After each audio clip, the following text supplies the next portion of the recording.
Samantala, walang pinipiling propesyon ng tagumpay basta't determinasyon ang ipinuhunan. Tulad na lang ng ating pambatot sa Top Model of the World International na bago pala maging expert sa pagrampa, iba-ibang trabaho ang pinagdaanan. Kilalanin siya sa Starbites sa ni Nelson Canlas.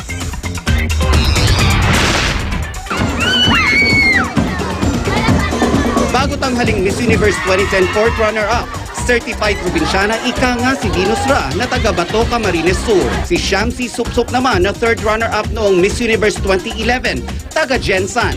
Ngayon, isang Palawan beauty ang magiging pambato ng Pilipinas sa Top Model of the World International.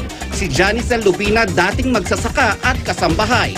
Siya ang reigning Miss Bikini Philippines 2013. Ilang buwan na raw siyang naghahanda para sa Top Model of the World International na gagawin sa Egypt. Hindi po madali mag-adjust.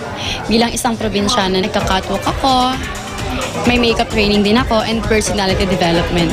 That's why hindi ako pressured. Sa April 11, 50 kandidata ang makakalaban ni Janicel.